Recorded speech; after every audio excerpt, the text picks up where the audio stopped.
এই ক্ষেত্ৰত মই ধন্যবাদ দিব লাগিব আমচুৰ কৰ্মকৰ্তাসকলক। এখেতসকলে যিটো পৰিশ্ৰম কৰিলে লাষ্ট প্ৰায় 2 মাহ ধৰি যিটো পৰিশ্ৰম কৰিছে, এই পৰিশ্ৰমৰ ফল বুলি ক'ব পাৰি।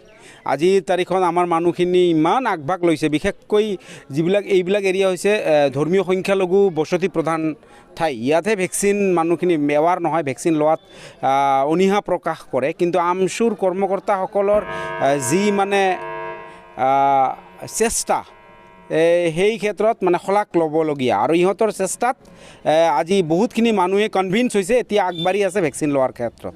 আৰু আজিৰ যি প্ৰগ্ৰাম, তাৰে এটা এক্সাম্পল আপোনালোকে দেখিছে, বহুত মানুহ হৈছে ইয়াতে। স্পেচিয়েলি তুলসীবিল আঞ্চলিক কমিটি আমচু আৰু বাংলাবাৰী ইউনিট কমিটি আমচুৰ যি প্ৰচেষ্টাত যি প্ৰগ্ৰাম কৰিছে আৰু যি এখেতসকলে যিটো দাবী ৰাখিছে যে আমাৰ ইয়াতো ভেকচিন চেণ্টাৰ দিব লাগে, ইতিমধ্যে এই কথাটো মই আমাৰ কৰ্তৃপক্ষক জনাম যে আমাৰ বাংলাবাৰী এম ই স্কুল বা তাজপুৰতো ভেকচিনেশ্যন চেণ্টাৰ এটা দিব লাগে, তাৰে লোকেল মানুহখিনিৰ সুবিধাৰ্থে।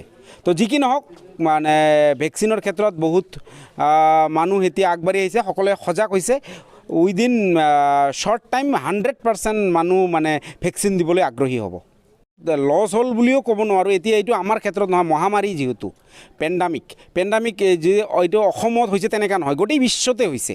এতিয়া কথাটো হৈছে আমি গাৰ্জিয়ানসকলে সজাগ হ'ব লাগিব, যাতে আমাৰ ল'ৰা ছোৱালীখিনি যদিও স্কুল বন্ধ, যাতে ঘৰতে ভালকৈ পঢ়া শুনা কৰে। লগতে বিভিন্ন শিক্ষা বিভাগৰ তৰফৰ পৰাও অনলাইন শিক্ষাৰ ব্যৱস্থা কৰিছে, সেই ক্ষেত্ৰতো বহুতখিনি বহুত ল'ৰা ছোৱালী আগভাগ লোৱা আমি দেখিছোঁ।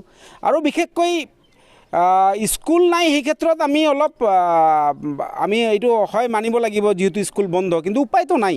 কিন্তু চৰকাৰে কিন্তু কোনোফালে কম ৰখা নাই, যাতে ল'ৰা ছোৱালীখিনি শিক্ষাৰ দিশত যাতে লছ নহয়। তাৰ কাৰণে ঘৰতে মানে মই গাৰ্জিয়ানসকলক এই চেগতে আহ্বান জনাইছোঁ, নিজৰ ল'ৰা ছোৱালীক খবৰ লওক, ঘৰতে পঢ়াওক। যিয়ে নহওক, আজি আমাৰ এই বাংলাবাৰী অঞ্চলৰ ৰাইজৰ দীৰ্ঘদিনীয়া এটা দাবী আছিলে। সেই দাবী পূৰণ কৰাৰ অৰ্থে আমি তুলসীবিল আঞ্চলিক আমচুৰ ফালৰ পৰা এখন সজাগতা সভাৰ আয়োজন কৰিছিলোঁ।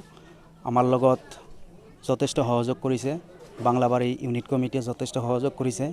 আৰু এই অঞ্চলৰ ৰাইজ ওলাই আহিছে। যিমানখিনি ভেকচিনেশ্যন হৈছে গুড, ভাল, আৰু যিমানখিনি বাকী আছে অনতিপলমে হ'ব বুলি আশা ৰাখিছোঁ। লগতে ৰাইজে এটা কথা দাবী কৰিছে যে ইয়াত এখন ভেকচিন চেণ্টাৰ হ'ব লাগে। যিহেতু আজি আমাৰ এইখন সভাত উপস্থিত আছিল আমাৰ DPO sir SHA Kokrajhar mister Jahangir Hussain, তেখেতলৈ আমি অনুৰোধ কৰিছোঁ। লগতে উপস্থিত আছিল আমাৰ পশ্চিম কোকৰাঝাৰ জিলা সমিতি আমচুৰ সন্মানীয় সভাপতি মাজাৰুল ইছলাম ডাঙৰীয়া, তেখেতকো অনুৰোধ কৰিছোঁ যাতে আমাৰ এই বাংলাবাৰী তাজপুৰ এম ই স্কুলত এখন ভেকচিনেশ্যন চেণ্টাৰ দিয়ে আমাৰ এই অঞ্চলৰ বহুখিনি উপকৃত হ'ব বুলি আশা ৰাখিছোঁ।